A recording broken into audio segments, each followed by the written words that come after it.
कैसे हैं आप? मैं हूं नीरज शर्मा एंड स्वागत है आप सभी का हमारे चैनल नीरज वॉस स्पोकन इंग्लिश में। दोस्तों, जैसे कि आप सभी को पता है कि ऑलरेडी हमारी 12 क्लासेस यानी 12 बेसिक इंग्लिश की क्लासेस, बेसिक इंग्लिश स्पोकन की क्लासेस ऑलरेडी कंप्लीट हो चुकी हैं और आज है हमारा 13th डे। तो आज 13th डे पर सबसे पहले मैं आपको बताता हूं कि आज मैं क्या बात करने वाला हूं। दोस्तों, आज मैं आपके लिए लेकर आया हूं एक स्टोरी मेकिंग का बहुत छोटा सा सेशन, ताकि आपको बेसिक तरीके से इंग्लिश में स्टोरी बनाने की कुछ बातों का पता चल सके। सबसे पहले मैं आपको बता देता हूं कि आज हमारा इंग्लिश स्पीकिंग का 13th डे है और 13th डे पर जैसा कि मैंने आपको बताया कि मैं स्टोरी मेकिंग से जुड़ी हुई कुछ बातें और एक छोटी सी स्टोरी आपके सामने पेश करूंगा और उसे इंग्लिश में कैसे बनाना है ये भी मैं आपको परफेक्टली दोस्तों बताने वाला हूं। तो इस वीडियो को शुरू से लेकर एंड तक जरूर देखिएगा ताकि आपको स्टोरी मेकिंग का तरीका समझ में आ जाए। और अगर चैनल पे आप नए हैं तो इसे सब्सक्राइब जरूर कर दीजिए ताकि रोजाना आने वाली वीडियो की नोटिफिकेशंस आपको बिल्कुल टाइम पे मिलती रहे।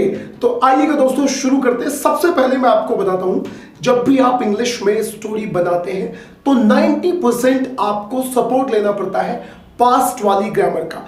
अब मैं एक थोड़े से 30 सेकंड में दोहराना चाहता हूं कि पास्ट में ग्रामर क्या होती है। जब भी पास्ट में कोई काम आपने करा होता है तो आपको सेकंड फॉर्म लगा के बताना होता है। कोई काम आपने पास्ट में नहीं करा होता तो आपको डिड नॉट के साथ फर्स्ट फॉर्म लगानी होती है। और 90% आज की इस क्लास में यानी आज स्टोरी मेकिंग में हमारे सामने यही ग्रामर आने वाली है। तो आइएगा दोस्तों, शुरू करते हैं। सबसे पहले हम पूरी स्टोरी पढ़ लेते हैं। क्या है? कल मैं जगा और जब मैंने दरवाजा खोला, मैंने देखा किसी ने दरवाजे पर कूड़ा फेंक दिया। किसी ने दरवाजे पर कूड़ा फेंक दिया, पास्ट की बात है। मेरे पड़ोस में शर्मा जी और वर्मा जी रहते हैं। ये बात हमें प्रेजेंट वाली ग्रामर के साथ बोलनी पड़ेगी, वो तरीका मैं आपको बताऊंगा। मैं शर्मा जी के पास गया, पास्ट की बात है। मैंने दरवाजा खटखटाया, शर्मा जी ने दरवाजा खोला, मैंने उन्हें नमस्कार किया, सारी बात पास्ट की है। पूछा, क्या आपने दरवाजे पर कूड़ा फेंका? पास्ट की बात है।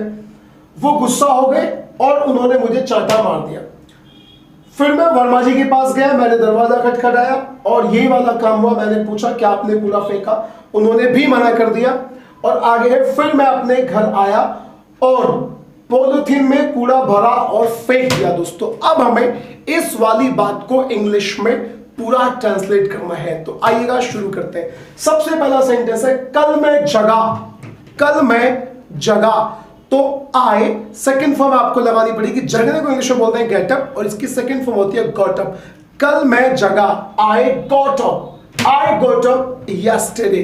कल मैं जगा, आई गॉट अप यस्टरडे। कल मैं जगा और जब मैंने दरवाजा खोला। और जब मैंने दरवाजा खोला, जब भी कभी हमें इस टाइप की बातें बोलनी पड़ती है और जब मैंने इस वाले काम को करा, तब हमें इंग्लिश में एंड और आगे बोलना पड़ेगा when I open the gate.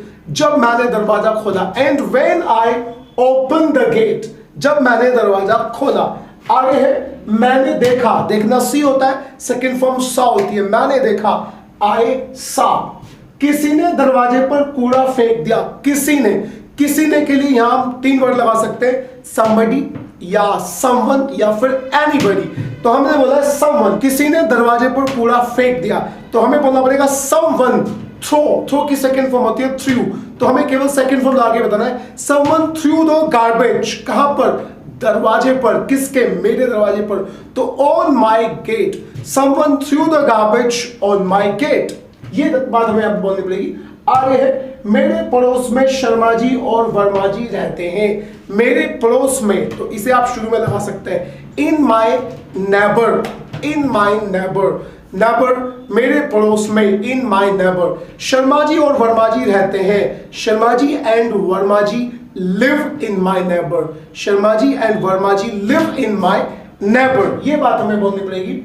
मैं शर्मा जी के पास गया। किसी के पास जाने के लिए आप सिंपल गो लगा सकते हैं, गो टू somebody। गो की सेकंड फॉर्म वेंट होती है। मैं गया, आई वेंट टू शर्मा जी। मैं शर्मा जी के पास गया, आई वेंट टू शर्मा जी। ये बात हमें यहाँ पे बोलनी पड़ेगी। आगे है, मैंने दरवाजा खटखटाया। मैंने दरवाजा खटखटाया। खटखटाने को इंग्लिश में बोलते हैं नॉक, KNOCK, नॉक। तो नॉक की सेकंड फॉर्म में आपको डी लगाना पड़ेगा। I knocked the door. मैंने दरवाजा खटखटाया, I knock the door. Sharma ji ने दरवाजा खोला, शर्मा जी ने दरवाजा खोला, खोलने को ओपन कहते हैं, सेकंड फॉर्म ओपन्ड। तो Sharma ji open the door, Sharma ji open the door. मैंने उन्हें विश किया, किसी को विश करना यानी मैंने उन्हें नमस्कार करा। किसी को नमस्कार करने के लिए इंग्लिश में आप विश बोलते हैं। विश की सेकंड फॉर्म में आपको डी लगाना पड़ेगा, विश्ड। तो आई विश्ड शर्मा जी, मैंने शर्मा जी को नमस्कार किया, आई विश्ड शर्मा जी। आगे है और पूछा, and I asked him, and I asked him, ask पूछना सेकंड फॉर्म में डी लग जाता है, I asked him, क्या आपने मेरे दरवाजे पर कूड़ा फेंका, क्या आपने मेरे दरवाजे पर कूड़ा फेंका। तो ये जो हमें बनाना पड़ेगा, ये डिड से क्वेश्चन बनाना पड़ेगा। और जब हम डिड से क्वेश्चन बनाते हैं तो एक्शन में हमें फर्स्ट फॉर्म लगानी पड़ती है। क्वेश्चन बनेगा, did you throw the garbage on my door, did you throw the garbage on my door, क्या आपने मेरे दरवाजे पर कूड़ा फेंका, did you throw garbage on my door. अगला है, वो गुस्सा हो गए।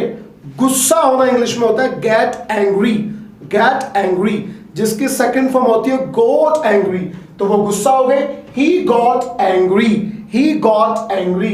और मुझे चांटा मार दिया, एंड ही स्लैप्ड मी, चांटा मारना स्लैप होता है, पास्ट में स्लैप की सेकंड फॉर्म स्लैप्ड बन जाएगा, एंड ही स्लैप्ड मी। अगला सेंटेंस है, फिर मैं वर्मा जी के पास गया, फिर देन, यहां पे हमें देन लगाना पड़ेगा, then I went to Verma ji, फिर मैं वर्मा जी के पास गया, then I went to Verma ji. मैंने दरवाजा खटखटाया, I knock the door, same situation है, आई नॉक द डोर। उन्होंने खोला, ही ओपन द डोर। मैंने पूछा, I asked him, I asked him, और उन्होंने भी मना कर दिया, एंड ही ऑल्सो डिनाइड, मना करना इंग्लिश में डिनाई होता है, DENY denied, and he also denied यानी उन्होंने भी मना कर दिया, ही ऑल्सो डिनाइड, डिनाई या रिफ्यूज भी बोल सकते हैं, मना करने को इंग्लिश में रिफ्यूज भी कहते हैं। रिफ्यूज के सेकंड फॉर्म में डी लग जाएगा, रिफ्यूज्ड। फिर मैं अपने घर आया, फिर मैं अपने घर आया, तो यहां पे फिर के लिए हमें इंग्लिश में बोलना पड़ेगा then I came to my house, फिर मैं अपने घर वापस आया, I came to my home back, वापस आया। पॉलिथीन में कूड़ा भरा और फेंक दिया, पॉलिथीन में मैंने कूड़ा भरा, भरने को इंग्लिश में फिल कह सकते हैं, या कलेक्ट भी यहां पे हम यूज कर सकते हैं। I collected the garbage into polythene and I through the garbage, और मैंने कूड़ा फेंक दिया, and I through the garbage. अब दोस्तों इस अंदाज में स्टोरी आपको बनानी होती है। सारी स्टोरीज जो बनती हैं वो 90% पास्ट में ही बनती है कि मैंने ये बस इस वाले काम को करा, मैंने इस वाले काम को करा। अब इस वाली स्टोरी को मैं एक इकट्ठा बनाना चाहता हूं, आप उसे अच्छे से सुनिएगा। कल मैं जगा, yesterday I got up, और जब मैंने दरवाजा खोला, and when I opened the door, मैंने देखा, I saw, किसी ने दरवाजे पर कूड़ा फेंक दिया, somebody threw the garbage on my door, somebody threw the garbage on my door।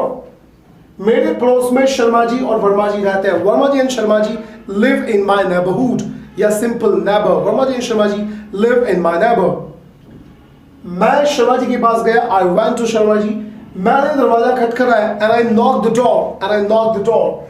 Sharma ji ने दरवाजा खोला, Sharma ji open the door, Sharma ji open the door. मैंने उन्हें नमस्कार किया, आई विश्ड हिम, और पूछा, एंड आई आस्क्ड हिम, क्या आपने मेरे दरवाजे पर कूड़ा फेंका, did you throw garbage on my door, did you throw garbage on my door. वो गुस्सा हो गए, he got angry, he got angry, और मुझे चांटा मार दिया, and he slapped me, and he slapped me। फिर मैं वर्मा जी के पास गया, then I went to Verma ji, then I went to Verma ji. मैंने दरवाजा खटखटाया, I knocked the door, उन्होंने खोला, he opened the door। मैंने पूछा, I asked him, और उन्होंने भी मना कर दिया, and he also denied, and he also denied। फिर मैं अपने घर आया, then I came back to my home, then I came back to my home। Polythene में कूड़ा भरा और फेंक दिया, I collected the garbage into polythene and I threw it। तो दोस्तों इस टाइप से आपको भी स्टोरीज बनाने की कोशिश करनी है, और याद रखिएगा पास्ट में सारी बातें आपको केवल सेकंड फॉर्म लगाकर ही बतानी पड़ती हैं। तो आज की इस वीडियो को देखने के लिए बहुत बहुत शुक्रिया, जल्दी हाजिर होते हैं नेक्स्ट वीडियो में, और till then keep watching this video and keep speaking English. Thank you very much for watching and have a nice time, see you in the next video.